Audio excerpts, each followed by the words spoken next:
Hi అందరికీ నమస్కారం. మే 2 అమరావతి పునర్నిర్మాణ కార్యక్రమాలు మొదలు కాబోతున్నాయి. దానికి సంబంధించిన భారీ ఎత్తున సభ ఏర్పాట్లు జరగబోతా ఉన్నాయి. సో దీనికి ప్రధానమంత్రి నరేంద్ర మోదీ గారు, కేంద్ర మంత్రులు, ఇతర కొంతమంది ముఖ్యమంత్రులు అందరూ కూడా హాజరవుతారని ఒక అంచనా ఉంది. అయితే ఈ కార్యక్రమంలో ప్రధానమంత్రి నరేంద్ర మోదీ అమరావతికి బంపర్ ఆఫర్ ప్రకటిస్తారా? ఇది అందరి మధ్యలో మెదిలే ఒక చిన్న సందేహం అంటారా, ప్రశ్న అంటారా? ఇప్పటికే సిపిఐ, సిపిఎం లాంటి వామపక్షాలు కూడా ప్రధానమంత్రి వస్తున్నారు కదా, ఏం తెస్తున్నారు అని అడుగుతున్నారు. ఎందుకంటే అమరావతికి సంబంధించిన హామీల్లో, విభజన హామీల్లో అమరావతి నిర్మాణానికి అంటే రాజధాని నిర్మాణానికి కేంద్ర ప్రభుత్వం పరిపూర్ణంగా సహకరిస్తుంది అని చెప్పి రాసున్నారు. అదే సమయంలో 2014 ఎన్నికల్లో కలిసి పోటీ చేశారు. ఇవాళ ఏదైతే కాంబినేషన్ ఉందో ఆ రోజు కూడా, ఆ వేళ కూడా అదే కాంబినేషన్ ఉంది. కాకపోతే పవన్ కళ్యాణ్ గారు బయట నుంచి మద్దతు ఇచ్చారు కానీ ప్రత్యక్షంగా ప్రభుత్వంలో కానీ ఎన్నికల్లో పాల్గొనలేదు, ప్రభుత్వంలో కూడా లేరు.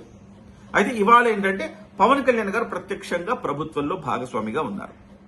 గతం కంటే ఈసారి బీజేపీ ఎన్డీఏ ప్రభుత్వం, తెలుగుదేశం పార్టీ, జనసేన పార్టీ ఈ ఆంధ్రప్రదేశ్ నుంచి వచ్చిన సీట్ల మీద ఆధారపడి కూడా ఉన్నది.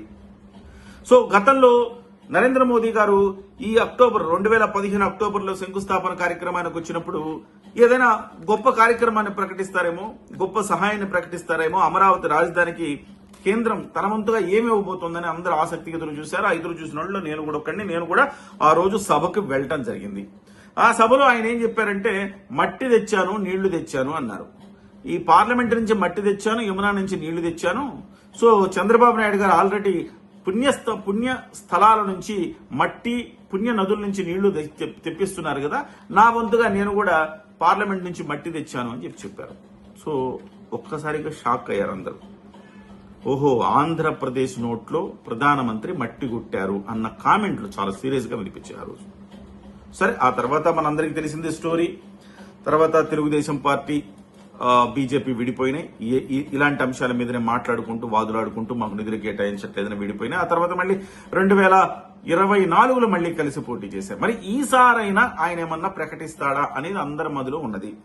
సో ఈసారి ఒక చాలా గ్రాండియర్ గా చేయాలని, 5 లక్షల మంది రావాలని ప్లాన్ చేస్తా ఉన్నారు. మరి ఇంతమంది రావాలని ప్లాన్ చేస్తున్నప్పుడు, ఇంత అట్టహాసంగా చేస్తున్నప్పుడు, మళ్ళీ ప్రధానమంత్రి నరేంద్ర మోదీ గారే మళ్ళీ వచ్చి ప్రారంభోత్సవాలు చేస్తున్నప్పుడు ఈసారి ఖచ్చితంగా ఇవ్వాల్సిన బాధ్యత నరేంద్ర మోదీ గారి మీద ఉన్నది. ఎందుకంటే మనం ఎవరైనా ఇంటికి వెళ్ళేటప్పుడే ఏదో స్వీట్లో పళ్ళలో తీసుకుపోతాం. మరి అలాంటిది నరేంద్ర మోదీ గారు బాధ్యత ఉన్నది. అంటే విభజన హామీల్లో చెప్పారు, సాక్షాత్తు తిరుమల వెంకన్న పాదాల సాక్షిగా నరేంద్ర మోదీ గారు అమరావతి అంటే అప్పట్లో అమరావతి కాదు, రాజధానికి మేము ఢిల్లీని మించిన రాజధాని మీరు కట్టుకుంటారు, మేము సహకరిస్తాము, కేంద్రం మీకు సాయం చేస్తుంది అని చెప్పారు.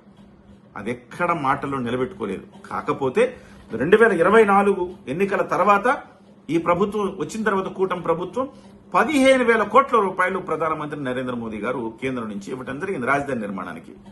ఓకే, కానీ 15,000 కోట్లు మాత్రమే సరిపోతాయి అంటే, ఎందుకంటే రాజధాని నిర్మాణం 1,00,000 కోట్ల సమాహారం.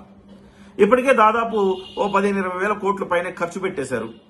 జగన్మోహన్ రెడ్డి గారి పుణ్యమా అని మొత్తం శిథిలావస్థకు చేరింది గత 5 ఏళ్లుగా. మళ్లీ దాన్నంతా కూడా రిపేర్ చేసి మళ్లీ ఇవాళ పనులు స్టార్ట్ చేశారు. 70,000 కోట్ల రూపాయల పనులు ప్రారంభం కాబోతున్నాయి. సో మరి ఇట్లాంటప్పుడు నరేంద్ర మోదీ గారు కనీసం అంటే ఆయన గౌరవార్థమైన ఆయన ఏదైనా సహాయం చేస్తారు, ఏదైనా బంపర్ ఆఫర్ ప్రకటిస్తారు అని అనుకుంటున్నారు. ఎందుకంటే ఎన్నికల వేళ బీహార్ లాంటి రాష్ట్రాలకు ప్రతి సందర్భంలో 1,00,000 కోట్ల ప్యాకేజీలు ప్రకటించిన చరిత్ర ఎన్డీఏ ప్రభుత్వానికి, ముఖ్యంగా బీజేపీకి ఉంది. అలాంటప్పుడు అమరావతి ఇవాళ ప్రభుత్వం నిలబడిందే కేంద్రంలో మన రాష్ట్రం వలన, అంటే ఆంధ్రప్రదేశ్ లో వచ్చిన సీట్ల కారణంగా నింపాదిగా ఉన్నారు. మరి అటువంటప్పుడు ఇవాళ మరి ఈ శంకుస్థాపన కార్యక్రమానికి వచ్చినప్పుడు ప్రకటిస్తారా లేదా? ప్రకటిస్తేనేమో గొప్పగా ఉంటది, ప్రకటించకపోతే మళ్ళీ అదొక ఫెయిల్యూర్ గా అనిపిస్తుంది. ప్రకటించరు అని తెలిస్తే కనుక ముందే మరి చంద్రబాబు నాయుడు గారికి తెలిసి ఉంటది కదా ఎంతో కొంత ప్రకటిస్తారని.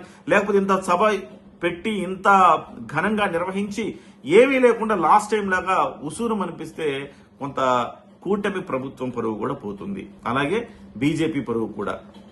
ప్రధానమంత్రి నరేంద్ర మోదీ పరువు కూడా పోయే అవకాశం ఉంది. కాబట్టి నేనేం అంచనా వేస్తున్నానంటే ఎట్లో గట్ల ఎంతో కొంత ఈసారి ఖచ్చితంగా ఏదైనా ఒక మంచి ప్రకటన ఆయన చేస్తారు, ఒక బంపర్ ఆఫర్ ఏదైనా నరేంద్ర మోదీ గారు ప్రకటిస్తారు. అందుకే ఆ ప్రకటన కోసమైనా 5 లక్షల జనాన్ని సమీకరిస్తున్నారు చంద్రబాబు గారు అని నాకు అనిపిస్తోంది. మరి చూద్దాం ఏం చెప్తారు, ఏంటి లాస్ట్ టైం లాగా పునరావృతం అవుతుందా, లేకపోతే మళ్ళీ మారిన పరిస్థితుల నేపథ్యంలో ఇంకా కాస్త గొప్పగా ఏమన్నా చెప్పబోతారా, చేయబోతారా చూడాలి.